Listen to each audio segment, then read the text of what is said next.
Monggo tidak nggih. Naudzubillah. Kedelapan, waktu belajar untuk menghasilkan ilmu. Kesembilan, saling mengasihi dan saling menasihati. Tukang pidato, Kang, jangan dijalankan, itu kurang baik, masalah. Kesepuluh, mencari tambahan ilmu, pengetahuan. Kesebelas, bersikap wara. Wara niki wirangi niki menjauhkan keharaman dan barang syubhat. Ketika menuntut ilmu dikatakan harus wara, wirai. Ke-12, hal-hal yang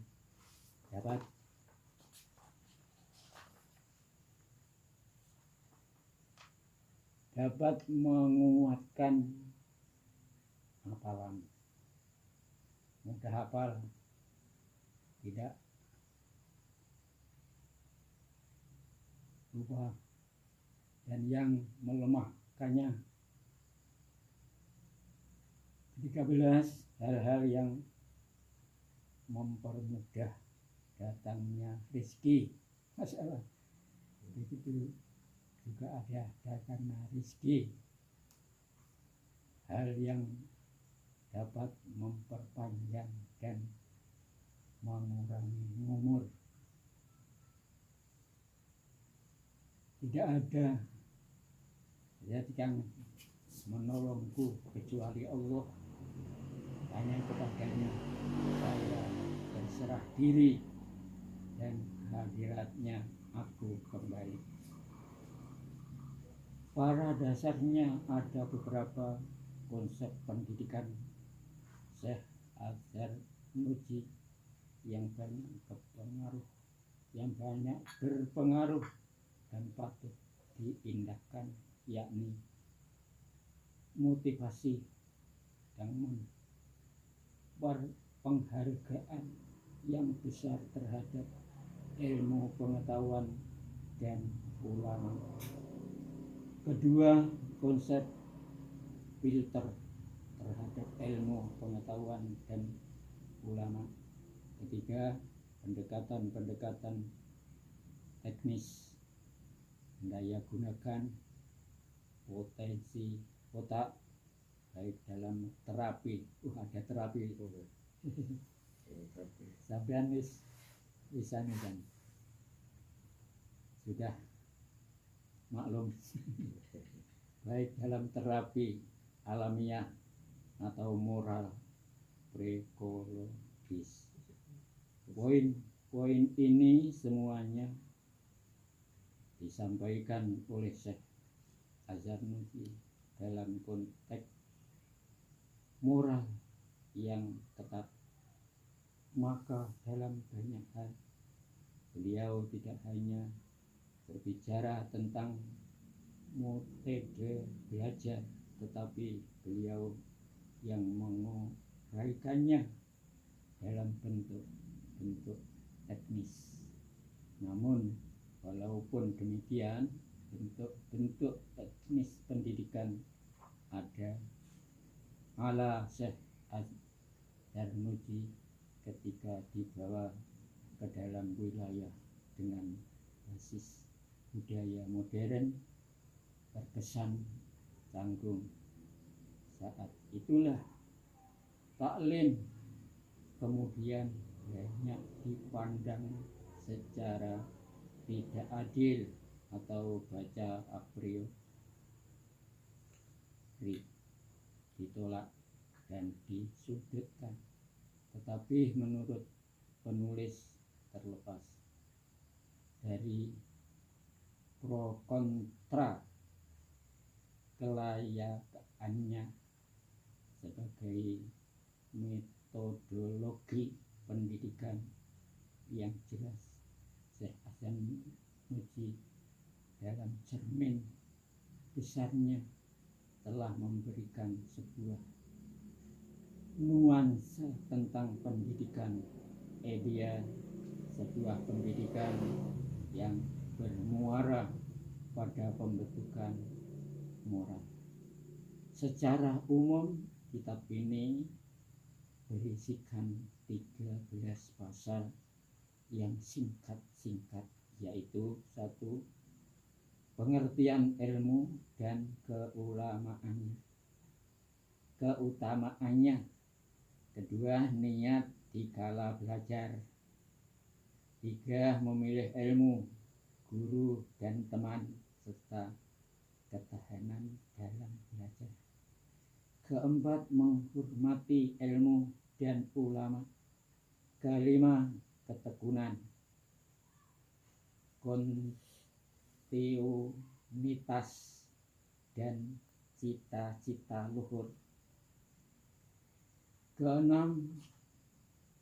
Permulaan dan intensitas belajar setia tata tertibnya. 7. Tawakal kepada Allah. 8. Masa belajar. 9. Kasih sayang dan memberi nasihat. 10. Mengambil pelajaran.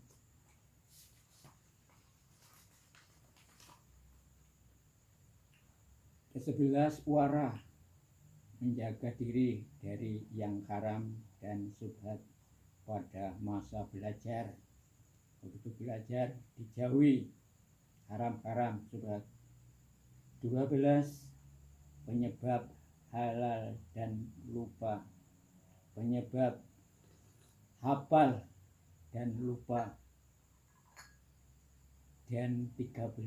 Masalah rezeki dan umur. Dari ke-13 bab pembahasan di atas dapat kita lihat bahwa dari segi metode belajar yang dimuat Syekh Hasan Nuji dalam kitabnya itu meliputi 2 kategori. Pertama, metode bersifat etik. Kedua, metode yang bersifat strategi. Metode yang bersifat etik antara lain mencakup niat dalam belajar, sedangkan metode yang bersifat teknik strategi meliputi cara memilih pelajaran, memilih guru, memilih teman, dan langkah-langkah dalam belajar. Apabila dianalisa, maka akan kelihatan dengan jelas bahwa metode yang ditawarkan dalam kitab taklim sangatlah relevan untuk diterapkan pada setiap masa dan panjang pendidikan apapun. Beliau dalam membentuk sistem pembelajaran yang ideal tidak hanya mengedepankan logika, namun juga mendepankan masalah yang hubungannya dengan etika dan tinjauan medis yang dapat mempengaruhi kecerdasan seseorang, semisal dalam penguraian masalah pengaruh ikan yang beliau anggap dapat menyebabkan buruknya daya tangkap dan kecerdasan otak. Dalam keterangan beliau itu berdasar dari ahli medis dari masa Yunani kuno yang bernama Galenus. Hal ini akan menjadi bumerang bagi ahli gizi di zaman sekarang yang menganjurkan untuk memperbanyak konsumsi ikan bagi seorang pelajar diminta makan ikan yang banyak karena kandungan protein dan zat-zat lainnya yang kata mereka dapat membantu kecerdasan otak.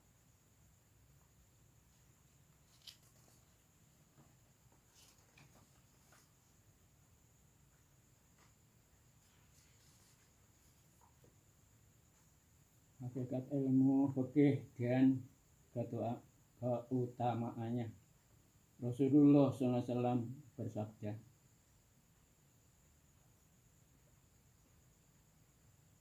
"Thalabul ilmi faridatun ala kulli muslimin wa muslimatin." Menuntut ilmu wajib bagi semua muslim laki-laki dan muslim perempuan. Perlu diketahui bahwa tidaklah diwajibkan bagi semua orang muslim, baik laki-laki atau perempuan, untuk menuntut semua ilmu, namun diwajibkan menuntut ilmu yang sesuai dengan kebutuhan diri atau ilmu hal. Seperti halnya diungkapkan, ilmu yang paling utama ialah ilmu hal, dan perbuatan yang paling mulia adalah menjaga hal atau kondisi diri. Diwajibkan bagi semua umat Islam untuk mempelajari ilmunya sebuah hal yang terjadi pada kondisi muslim itu dalam semua keadaan, baik dalam keadaan sakit, perjalanan, ataupun tidak. Karena bagi seorang muslim ada sebuah hal yang wajib baginya, semisal salat, maka wajib baginya untuk mengetahui hal-hal yang berhubungan dengan salat, sekira dengan hal tersebut bisa menyebabkan kefardunan salat. Setiap orang Islam wajib mengetahui hal-hal yang menjadi tuntutannya, sekedar pengetahuan yang bisa untuk melakukan kewajiban. Karena sesungguhnya suatu hal yang menjadi perantara untuk melakukan sebuah kewajiban, maka hal tersebut juga menjadi wajib.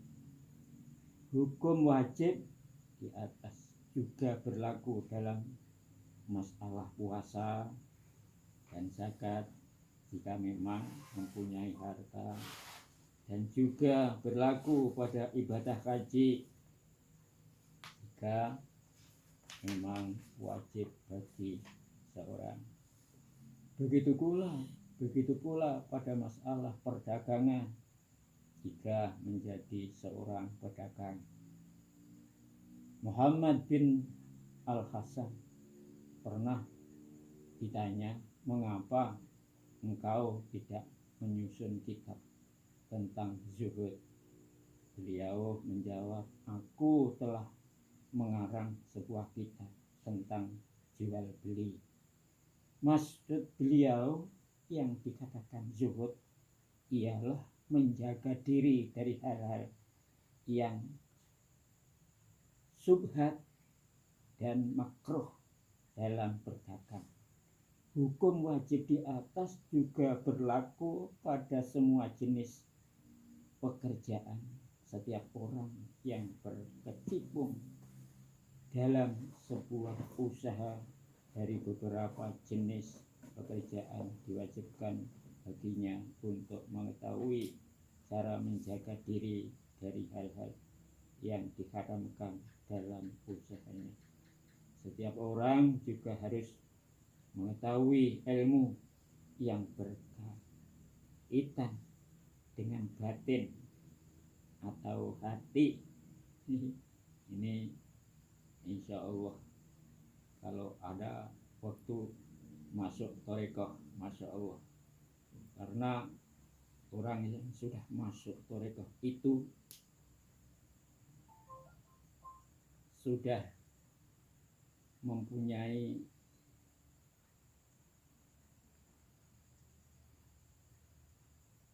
tetanggenan, mempunyai guru. Jadi dia harus besok hanya mencari guru untuk menyelamatkan diri. Setiap orang juga harus mengetahui ilmu yang berkaitan dengan batin atau hati, misalnya tawakal, mengembalikan semua hal pada Allah, takut kepada Allah, dan ridho, sebab semua itu terjadi pada segala keadaan. Tidak seorang pun yang tidak mengetahui akan mulianya ilmu pengetahuan, karena ilmu itu khusus dimiliki umat manusia. Karena semua hal selain ilmu bisa dimiliki manusia dan binatang dengan ilmu pengetahuan, seperti sifat pemberani, kuat, dermawan, belas kasih, dan lain sebagainya selain ilmu pengetahuannya. Dengan ilmu Allah Ta'ala mengutamakan Nabi Adam alaihissalam di atas para malaikat, dan malaikat diperintah oleh Allah untuk sujud kepada Nabi Adam alaihissalam. Distatuskannya ilmu sebagai suatu hal yang mulia, karena ilmu dapat menjadi sarana untuk menuju ketakwaan. Dengan takwa inilah manusia menerima kedudukan terhormat atau kemuliaan di sisi Allah dan keuntungan yang abadi, sebagaimana syair yang dikatakan kepada Muhammad bin Al-Hasan bin Abdullah, ta'allam fa innal ilma zainun li ahlihi wa fadlun wa inwandun li kullil mahamidi. Belajarlah, sebab ilmu adalah penghias bagi pemiliknya dan sumber keutamaan serta pertanda bagi segala hal yang dipuji. Jadikanlah hari-harimu untuk mencapai faedah atau menghasilkan faedah dengan menambah ilmu, dan berenanglah di lautan faedah. Belajarlah ilmu fikih, karena fikih itu paling utamanya penuntun pada kebaikan dan takwa, dan lebih adilnya keadilan. Ilmu fikih adalah ilmu yang menunjukkan pada jalan-jalan hidayah. Dia mampu sebagai benteng yang menyelamatkan dari segala kesulitan, karena satu orang faqih yang wirangi akan lebih sulit bagi setan dibanding 1000 orang ahli ibadah. Ada 1000 orang ahli ibadah tidak mempunyai ilmu, tapi ada satu orang berilmu, setan takut pada satu orang itu. Lebih mudah menggoda 1000 orang yang tidak mempunyai ilmu. Ini bagi setan itu. Setiap orang Islam juga wajib mempelajari ilmu akhlak, seperti watak, murah hati, kikir, penakut, pemberani, congkak, rendah diri, menjaga diri dari keburukan, israf atau berlebih-lebihan, bakhil, terlalu hemat, dan sebagainya. Karena sifat sombong kikir, penakut, israf, melebihi batas, hukumnya haram dan tidak mungkin bisa terhindar dari sifat-sifat itu tanpa mengetahui kriteria sifat-sifat tersebut serta mengetahui perkara-perkara yang mampu menentangnya. Oleh karena itu orang Islam wajib mengetahuinya. Asy-Syaikh Al-Imam yang agung yang wafat dalam keadaan syahid, Nasiruddin Abdul Qasim, benar-benar telah menyusun kitab yang membahas tentang akhlak. Kitab tersebut sangat bagus dan bermutu, karena setiap orang muslim wajib menjaga akhlaknya. Adapun mempelajari hal yang dikerjakan pada saat tertentu itu hukumnya fardu kifayah.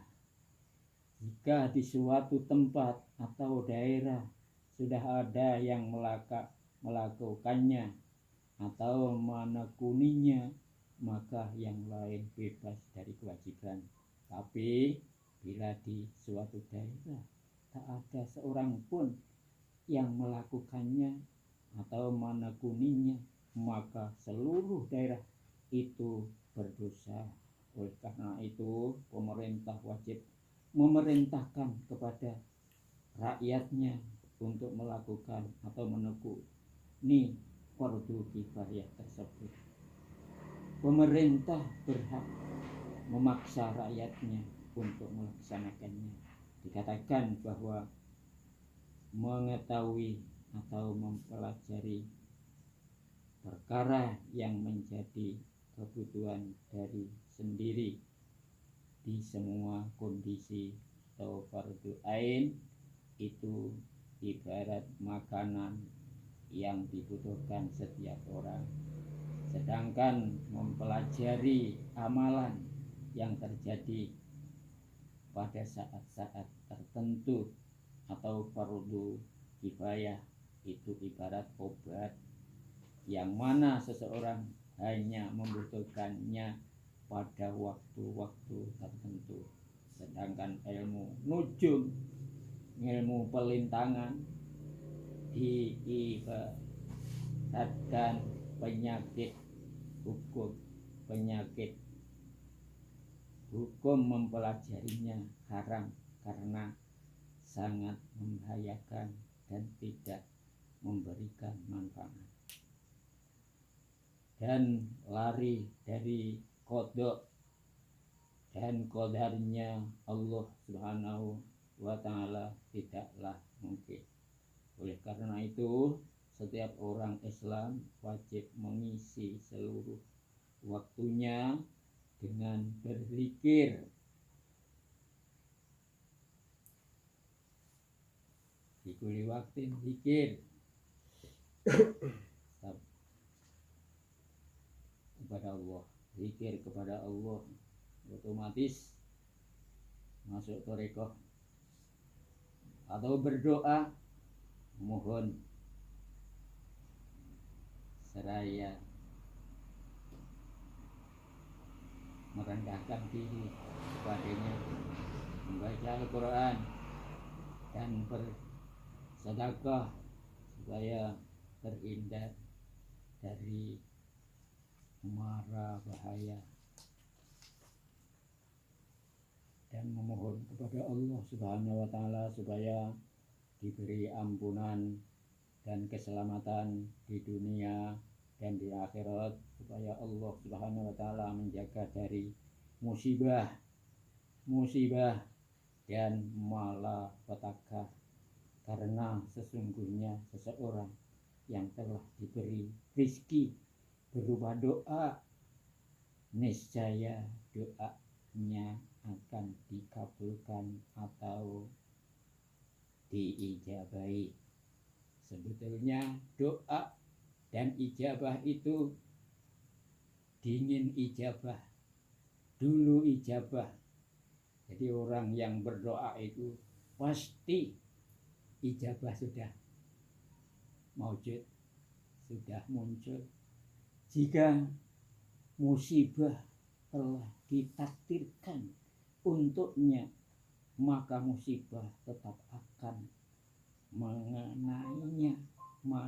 Namun Allah Subhanahu wa taala akan memudahkannya, dan Allah Subhanahu wa taala akan memberikan rizki lain berupa sabar akibat berkah dari doa. Boleh mempelajari ilmu nujum atau ilmu perbintangan sebatas untuk mengetahui arah kiblat dan waktu-waktu salat. Sedangkan pelajari ilmu kedokteran hukumnya boleh, karena ia merupakan sebab dari beberapa sebab. Oleh karena itu boleh mempelajari ilmu ini menyamai beberapa sebab pengobatan, karena Nabi Muhammad juga pernah berobat. Diceritakan dari Imam Syafi'i rahimahullah bahwasanya beliau berkata, ilmu itu ada dua, yaitu ilmu fikih untuk mengetahui hukum agama, dan ilmu kedokteran untuk memelihara badan, dan selain itu hanyalah bekal untuk perlengkapan saja. Ilmu ditafsiri dengan sifat yang dimiliki seseorang, maka hal-hal yang diungkapkan akan menjadi jelas bagi seseorang yang mempunyai sifat ini. Fikih adalah pengetahuan tentang kelembutan ilmu. Imam Abu Hanifah berkata, fikih adalah pengetahuan diri tentang hal-hal yang berguna dan hal-hal yang berbahaya bagi diri seseorang. Beliau berkata lagi, ilmu itu hanya untuk diamalkannya. Sedang mengamalkan di sini berarti meninggalkan dunia dan hal-hal